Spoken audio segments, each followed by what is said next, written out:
ये खून भी सर पर हथौड़े के वार से किया गया, ठीक उसी तरह से जैसे श्रुति और दिनेश मामा का खून किया गया था। अब यकीन हुआ तुम्हें कि खूनी मैं नहीं हूं?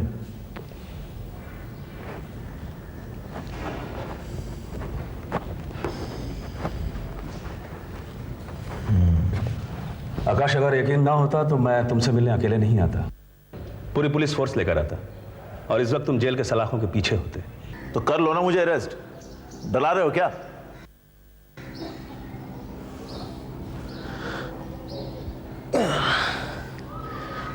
सारी उम्मीदें जसवंत पे टिकी हुई थी। पता नहीं कौन कर रहा है, क्यों कर रहा है, क्या चाहता है मुझसे।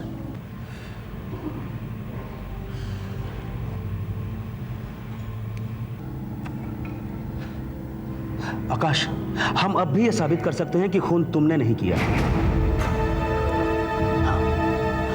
बल्कि जसवंत ने किया है। कैसे? कानून को अपने हाथ में लेकर। आकाश, सिर्फ हम दोनों ने कानून के मुलाजिम होते हुए भी कानून को अपने हाथों में ले लिया, अपने आप को निर्दोष साबित करने के लिए।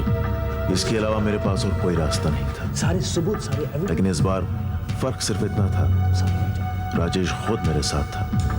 हमारे पास जसवंत के खिलाफ सबूत भी थे और जसवंत के पास कत्ल करने का मकसद भी, बस उसे साबित भर करना था। जसवंत मर चुका है इसकी खबर किसी को नहीं थी सिवाय मेरे और राजेश के। इसलिए हमने सबसे पहले जसवंत की लाश को एक सुनसान इलाके में दफन कर दिया, ताकि जसवंत को कातिल साबित करने में कोई दिक्कत ना आए। और मैंने अपने आप को कानून के हवाले कर दिया। अब हमें जरूरत थी सर्कमस्टेंशियल एविडेंसेस को प्रमाणित करने के लिए गवाहों की। राजेश ने जेलर से मुलाकात की। जेलर ने हमें आश्चर्यचकित तथ्य दिए। इन्हीं बातों की कैदियों ने भी पुष्टि की। बस अब हमें इंतजार था इस मुकदमे की फिर से सुनवाई का। आखिरकार हमारी अपील मंजूर हो गई। योर ऑनर, मैं अदालत से दरखास्त करता हूं कि मेरा केस लड़ने का मुझे खुद मौका दिया जाए। Proceed. Objection milord. Your honour, मुझे ऑब्जेक्शन इस बात पर नहीं है कि यह शख्स खुद एक अच्छे वकील हैं, अपना केस खुद लड़ना चाहते हैं। मुझे ऑब्जेक्शन इस बात पर है मिलॉर्ड कि यह केस जिसकी फाइल क्लोज हो चुकी है, जिस पर अदालत अपना फैसला सुना चुकी है, इतने बरसों बाद फिर क्यों खोला जा रहा है? इसके जवाब में मैं सिर्फ यह कहना चाहूंगा मिलॉर्ड कि अदालत ने उस वक्त जो फैसला दिया था वो गलत था। मैंने उस जुर्म की सजा काटी जो जुर्म मैंने किया ही नहीं था, और यह साबित करने का मौका मुझे मिलना चाहिए। योर ऑनर, मैं अदालत को यह याद दिलाना चाहता हूं कि कटघरे में खड़ा यह आदमी खुद एक अच्छा वकील भी है। कानून और कानून की खामियों को यह अच्छी तरह से जानता है। क्रिमिनल रिकॉर्ड भी है इसका। हो सकता है यह कानून की खामियों का इस्तेमाल अपने फायदे के लिए करे। सच का झूठ और झूठ को सच बनाना एक वकील के लिए कोई मुश्किल काम नहीं है। योर ऑनर, योर ऑनर, इनकी बातों से ऐसा लगता है कि ये मुझे वकील कम और क्रिमिनल ज्यादा मानते हैं, लेकिन मैं इनको यह याद दिलाना चाहूंगा कि मैं क्रिमिनल पहले भी नहीं था और आज भी नहीं हूं। मैंने उस खून की सजा काटी है जो मैंने नहीं किया है, जसवंत ने किया, जिसके मेरे पास सबूत है, सर्कमस्टेंशियल एविडेंसेस हैं, गवाह हैं। मुझे एक मौका दिया जाइए ऑनर, उसके बाद जो भी अदालत का फैसला होगा मुझे मंजूर है। प्रोसीड। Thank you honour. सबसे पहले मैं कुछ चश्मदीद गवाह पेश करना चाहूंगा। जसवंत 7 साल जेल में था और 7 साल उसके सर में एक ही भूत सवार था, और वो ये था कि किसी भी तरह श्रुति और आकाश को खत्म कर दें। श्रुति के फार्म हाउस पर आकाश के अलावा जितने भी फिंगरप्रिंट्स पाए गए वो सारे फिंगरप्रिंट्स जसवंत के ही हैं। जसवंत जेल से बाहर जाते समय मुझसे कह के गया था कि अखबार पढ़ते ही रहना। आकाश और श्रुति के मौत की खबर तुम्हें 7 दिन के अंदर मिल जाएगी। मेरे पास और भी सबूत है। वो फोरेंसिक रिपोर्ट जो मैंने आपको दी है उससे यह पता चलता है कि श्रुति का कत्ल सर पर चोट लगने की वजह से हुआ है, और उस तोहफे के हत्थे पर जहां श्रुति का सर टकराया था वहां पर जो ब्लड सैंपल्स मिले हैं वो श्रुति के ब्लड सैंपल से मैच करते हैं। और उस तोहफे के हत्थे पर जो फिंगरप्रिंट्स पाए गए हैं वो गौर करें प्रोसिक्यूटर साहब, मेरे नहीं जसवंत के फिंगरप्रिंट से मैच करते हैं। जाहिर है कि मेरे जाने के बाद जसवंत वहां पहुंचा था और उसी ने यह खून किया। तमाम गवाहों के बयानात, मौका वारदात पर पाए गए सारे सबूतों और मौका हालात के मद्देनजर ये अदालत इस नतीजे पर पहुंची है कि ये कत्ल आकाश ने नहीं बल्कि जसवंत ने ही किया है। अदालत को इस बात का बेहद अफसोस है कि आकाश को उस जुर्म की सजा मिली जो उन्होंने किया ही नहीं था। लिहाजा अदालत उन्हें बाइज्जत बरी करती है, लेकिन जेल से फरार होना एक संगीन जुर्म है और एडवोकेट आकाश ने अपने आप को बेगुनाह साबित करने के लिए इस जुर्म को किया। पर अदालत उन पर नरमी बरतते हुए 3 माह की सजा सुनाती है। ये सजा पहली गिरफ्तारी से ही गिना जाएगा।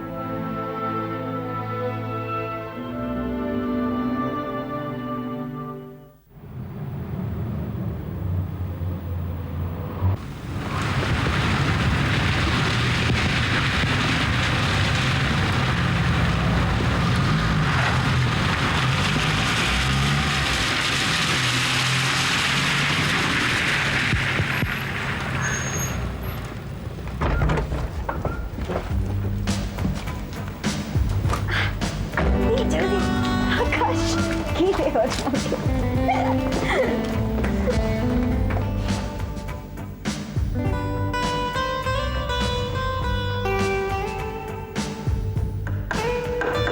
इसको ना फ्रेम लगा के दीवार पे टांगेंगे, ठीक है? लेकिन इतनी बढ़िया पेंटिंग बनाना सीखा कहाँ से तुमने? मम्मी ने सिखाया। ओ तेरी। आकाश हाँ, कॉफी रेडी है। 1 मिनट इससे छुटकारा मिले, इसने भी कुछ काम में लगा दिया। ये बहुत बड़ी कील है, ऐसे नहीं होगा, छोटी कील होती है। अच्छा। हाँ, अंदर देखो।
अच्छा हुआ, बहुत बड़ा बोझ हट गया मेरे सीने से।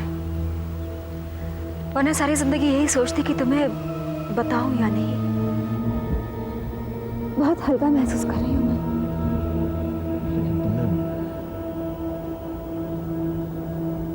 नहीं, और किसी के पास क्या वजह हो सकती थी श्रुति को मारने की? तुम्हारे पास क्या वजह थी?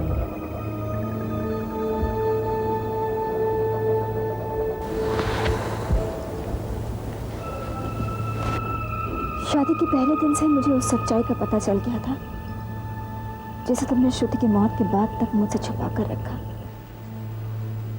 और आज भी छुपा रहे हो। आकाश, मेरा दिल कभी भी इतना बड़ा नहीं था कि मैं तुम्हें किसी और के साथ बांट सकूं। शादी तुमने मुझसे की थी और मुझे ये कतई बर्दाश्त नहीं था कि तुम्हारी जिंदगी में कोई दूसरी औरत आए। लेकिन मैंने सहा आकाश, 8 सालों तक, और हर पल यही मनाती रही कि किसी तरह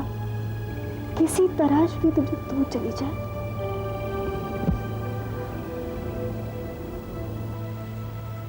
शक किया तुमने मुझ पर? तुम पर कभी नहीं, श्रुति पर। तुमसे तो मैंने प्यार किया था। प्यार किया, से माय फुट प्यार किया तुमने मुझसे। तुम्हारे रिश्तेदार ने मुजरिम बना दिया, तुम्हें नंदा कातिल बना दिया। सच कहूं आकाश, मुझे जरा भी अफसोस नहीं है इस बात का। मेरा बस चलता तो मैं उसे बहुत पहले मार चुकी होती, लेकिन क्या करूं, मुनासिब मौका ही नहीं मिला। जब मुझे मालूम पड़ा कि तुम्हारा और श्रुति का झगड़ा हो गया है, मुझे बेहद खुशी हुई। मुझे लगा मेरी मुराद पूरी हो गई आकाश, लेकिन मेरी वो खुशी गलत साबित हुई जब पता चला कि तुम्हारा और श्रुति का वो झगड़ा महज एक दिखावा है। मुझे लगा तुम दोनों ने मेरे साथ छल किया है। तुम इस तकलीफ को नहीं समझ पाओगे आकाश, औरत नहीं हो ना। मेरे पास सिर्फ दो रास्ते थे, या तो मैं इस कड़वाहट को चुपचाप पीकर जीती रहती, या फिर श्रुति को, जो इस पूरे फसाद की जड़ है, उसे ही खत्म कर देती। और मैंने दूसरा रास्ता अपना लिया। आकाश, मैं जानती थी कि श्रुति उस दिन अपनी माँ के फार्म हाउस पर अकेली थी। मैंने इसी बात का फायदा उठाया और चुपचाप श्रुति के फार्म हाउस पहुंच गई। लेकिन तुम तो पहले से ही वहां मौजूद थे। मैं तुम्हारे बाहर निकलने का इंतजार करती रही। मैं जानती थी कि तुम यहाँ से सीधे घर नहीं जाओगे, बल्कि करण के लिए उसके ट्यूटर से मिलने उसके घर जाओगे। और मेरे पास तुमसे पहले घर पहुंचने के लिए काफी वक्त था। तुम्हारे निकलने के बाद मैं तुरंत बंगले में दाखिल हुई। चारों तरफ सन्नाटा था और मुझे डर भी लग रहा था, लेकिन तुम्हें खोने का डर इससे भी कहीं ज्यादा भयावह थी। और इसी डर ने मुझे ताकत दी कि मैं सीधे दरवाजे पर दस्तक दूं।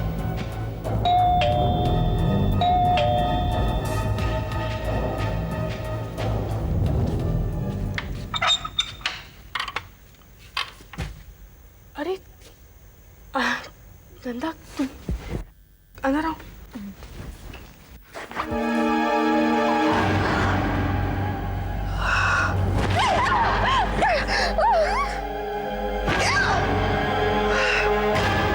जब तक मुझे यकीन नहीं होगा कि वो मर चुकी है, मैं उसे मारती रही। मेरे सर पे तो जैसे भूत सवार था।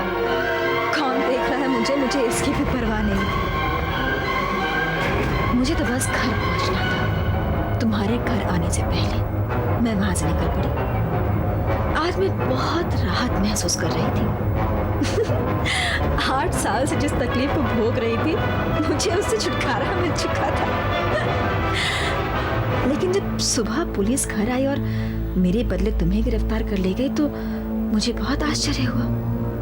श्रुति का खून तो मैंने किया था, लेकिन आरोप तुम पर लग रहा था। तुम्हें उस गुनाह की सजा मिली थी जो तुमने किया ही नहीं था। लेकिन मुझे तुम पर पूरा यकीन था, तुम किसी न किसी तरह अपने ऊपर लगाए गए आरोप को झूठा साबित कर दोगे। लेकिन ऐसा हुआ नहीं। मामला उलझता गया। यहाँ तक कि सुप्रीम कोर्ट ने भी तुम्हारी अपील नामंजूर कर दी। फिर मैं तय कर लिया कि मैं सच कह दूंगी। उन्हीं दिनों मैं तुमसे जेल में मिलने के लिए आई थी। तुम्हें याद है ना कि मैंने क्या कहा था? कोई जाने या ना जाने, मैं जानती हूँ कि तुम निर्दोष हो। भरोसा रखो, जो दोषी है सजा उससे ही मिलेगी। तुम्हें कुछ नहीं होगा आकाश, कुछ नहीं। तुम समझ नहीं पाए ना मैं क्या कह रही थी। मैंने खुद को पुलिस के हवाले करने का फैसला कर लिया था आकाश। लेकिन इससे पहले कि मैं ऐसा करती, खबर मिली कि तुम फरार हो चुके हो। मुझे लगा कि हम एक बार फिर बच सकते हैं, इसलिए मैं खामोश हो गई। मैंने तय किया कि जब तुम आओगे तो मैं तुमसे कहूंगी कि करण को लेकर हम कहीं दूर चले जाएं। इस मुल्क से बाहर। लेकिन तुम पर तो अपनी बेगुनाही साबित करने का भूत सवार था ना। तुमने विकास पर शक किया, बुरा लगा मुझे। मैंने सोचा कि मेरी खामोशी की वजह से एक निर्दोष पकड़ा जाएगा, सजा पाएगा उस गुनाह की जो उसने किया ही नहीं। लेकिन मैं भी चुप रही।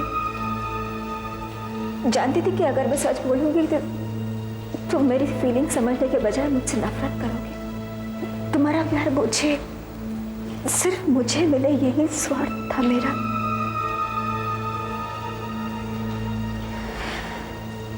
और उसी दौरान तुमने दिनेश मामा का पता मांगा मुझसे। घबरा गई थी मैं। जो बात मैंने तुमसे छुपा के रखी वो दिनेश मामा तुम्हें बता सकते थे, इसलिए मैंने। तुमने मारा दिनेश मामा को? मानना पड़ा, क्योंकि श्रुति के फार्म हाउस से निकलते हुए मुझे जिन दो आदमी ने देखा था उनमें से दिनेश मामा एक थे। और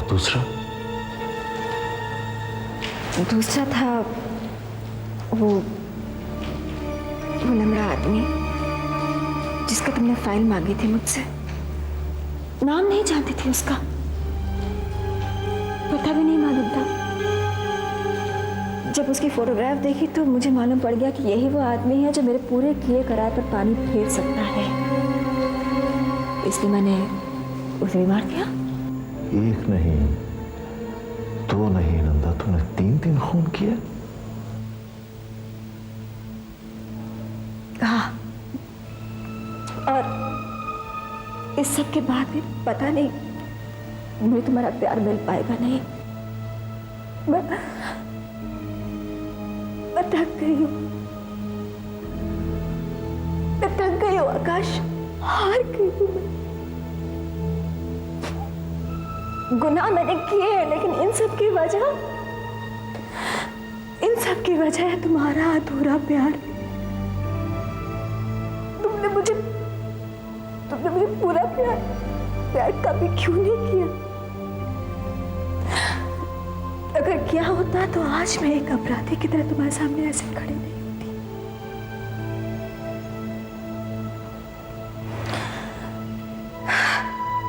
देखो आकाश, मुझे जो करना था मैं कर चुकी हूँ। जो कहना था वो कह भी दिया। अब तुम जो समझो करो। मुझे कानून के हवाले करोगे भी तो मैं कोई शिकायत नहीं करूंगी। तुम बस करीम का ख्याल रखना। मुझसे मत बताना प्लीज, मुझसे मत बताना कि मैं खूनी हूं।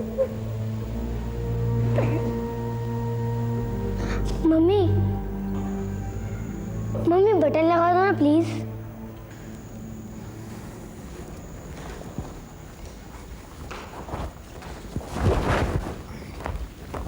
ला। नंदा ने जो भी कुछ किया था उसका जिम्मेदार सिर्फ मैं था, सिर्फ मैं। शादीशुदा होते हुए भी श्रुति से संबंध बनाए रखा, जो सरासर गलत था। अब मेरे सामने 2 मासूम जिंदगियां थीं, करण और नंदा। मेरे लिए फैसला करना बहुत मुश्किल हो रहा था, लेकिन यह भी तय था सब कुछ जान लेने के बाद भले ही पुलिस को खबर न करूं, लेकिन एक ही छत के नीचे नंदा के साथ रह पाना नामुमकिन था। इसलिए मैं अपने आप को नंदा की जिंदगी से दूर, बहुत दूर ले गया। शायद यही उसके साथ था।